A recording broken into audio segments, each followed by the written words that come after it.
Hey riders, welcome to another video in our adventure motorcycle training series. I'm Eric Lang with Ride Adventures.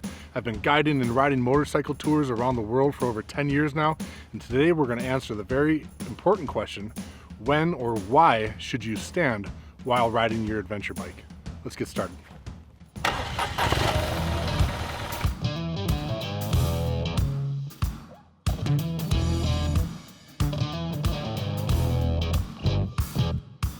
So multiple training academies for adventure riding have popped up over recent years, and a lot of them are doing really great things to help riders enhance their skill set, ride more confidently, safely, and therefore just enjoy the entire experience a lot more.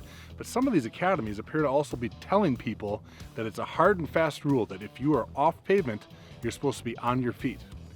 And it's unfortunate that I keep hearing this over and over, because the result is, as a tour guide out there with our customers, I see a lot of exhaustion. At the end of the day, we have multiple days sometimes back to back in places like Patagonia where we're riding the dirt the whole day basically, except for about 10%.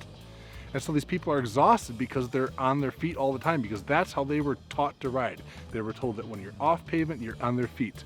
When I ask them, why don't you at least sit down and relax a little bit, save your energy, they feel like that because they were forced and learned or trained to always be on their feet, that they can't even sit comfortably and feel safe while riding in the gravel. They have to stand. So again, this is exhausting to people after a long day, multiple days back to back.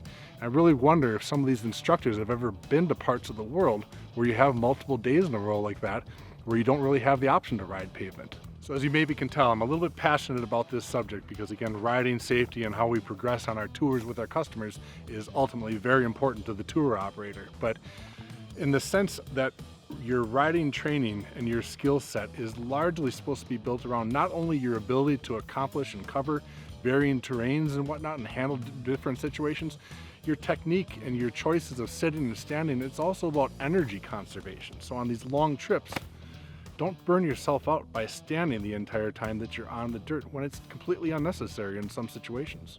So let's talk about basically 5 reasons why you definitely would want to stand on your bike. And the first one being here, as we're up on the center stand, is that if you're in technical terrain, rocks and whatever, and you're in a slow situation, it might actually help to have a better angle to look down at the terrain that you're trying to cover. It could be ruts, it could be logs, whatever, but instead of being seated like this, by actually standing, you've improved your angle to see what's ahead, and that's one good reason to stand.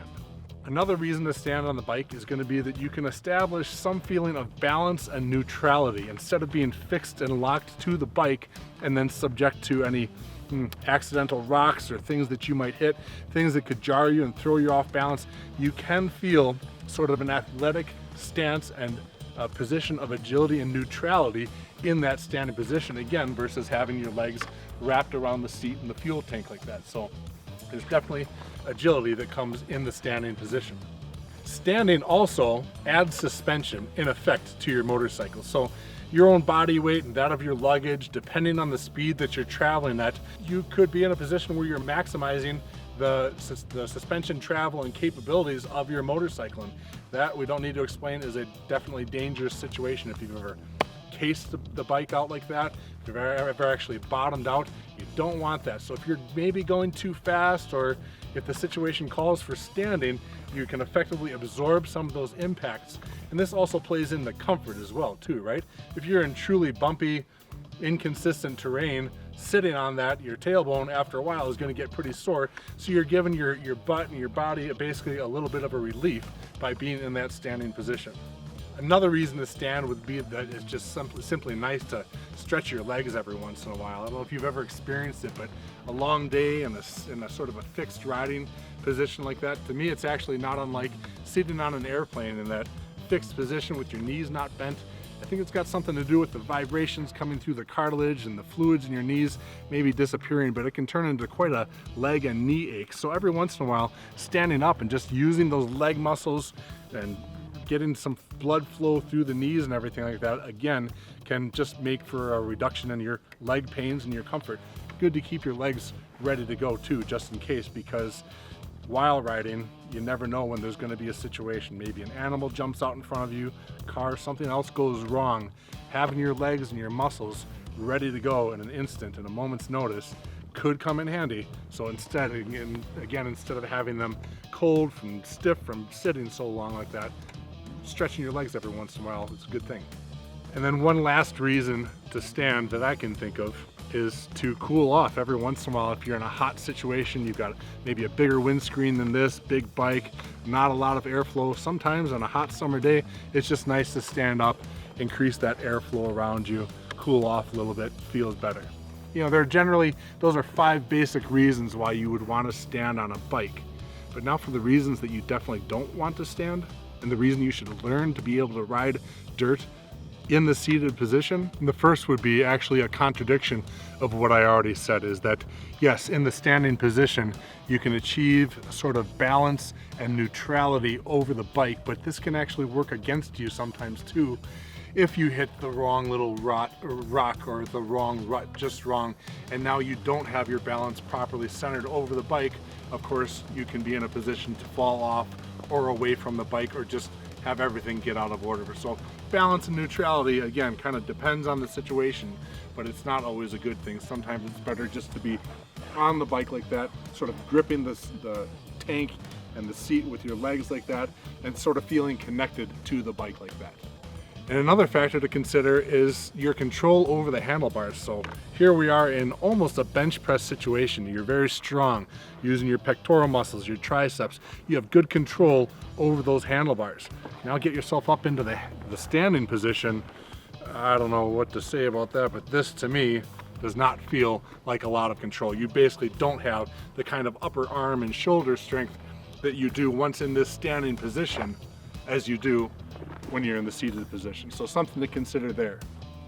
And that actually ties in as well to your control over your hand levers, your foot controls as well. So you can adjust, and you should adjust all of your levers and everything properly so that you can sort of be appropriate for your average amount of usage in the standing or seated position. But similar to what I said about the control of the handlebars themselves, your ability to control these levers is much, much greater in a natural seated, direct in line with those levers situation, and being able to rest your foot properly on the foot pegs and control those foot pedals. If you're actually standing like this now, it's just a bit more of an awkward angle with your wrists and with your fingers. It's not going to be as easy to have deft, perfect, timely control over all of these features or these controls on the bike. Another reason you might not want to be in a standing position on the bike is sort of as mentioned before, what if there is a need to jump off the bike, right? We've all talked about or heard about somebody who did the Superman, right? You have to get off the bike because the animal ran out in front of you or whatever the case is. Well, guess what? If you're already standing, it's that split second longer it's going to take you to get off and away from the bike, because what do you have to do before you can jump? You have to sit or at least squat down a little bit. So if you're already standing, guess what? I can't jump in this position. But if you were already in that seated position, it's that split second, that little bit of time that might make the difference of you being able to get off and away from your bike and avoid a worse injury than otherwise might happen. So another thing to consider is the detriment of being in the standing position is, again, if an animal runs out in front of you or something like that, you can hit the brakes, but you better sit down first. And so again, that's that split second where you're going to need to sit down before you can properly apply brake pressure and come to a stop and avoid hitting that animal. So again, one more reason, if it's just simple, smooth, flat gravel, why do you need to be standing in the first place? It actually just happened to be on our last Patagonia tour that I was guiding. I admit I was in the standing position, stretching my legs a little bit on a back little gravel road, and sort of looking off to the side, I did notice that the sheep down in the ditch jumped out in front of me, and there was that split second there where I was able to pull it off. I hit the brakes, but I did have to sit down first in order to stop the bike and avoid hitting the animals ahead. So again, some of motorcycle riding and a lot of what we're doing here is that split second of timing. Very important to be able to stop as fast as you can.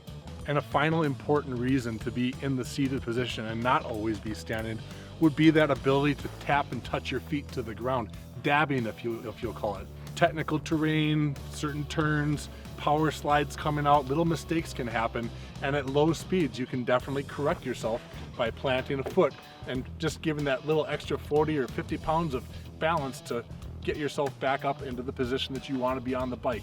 It's obviously not something you're gonna do in 5th and 6th gear too often, tapping your feet, but especially at lower speeds, guess what? If you were in the standing position, you can't quite reach the ground when you're already up there on the foot pegs like that. You need to be in the seated position in order to tap your feet. So I guess the underlying message here is with regards to standing while you're riding is take everything that you learn from these training academies with a grain of salt.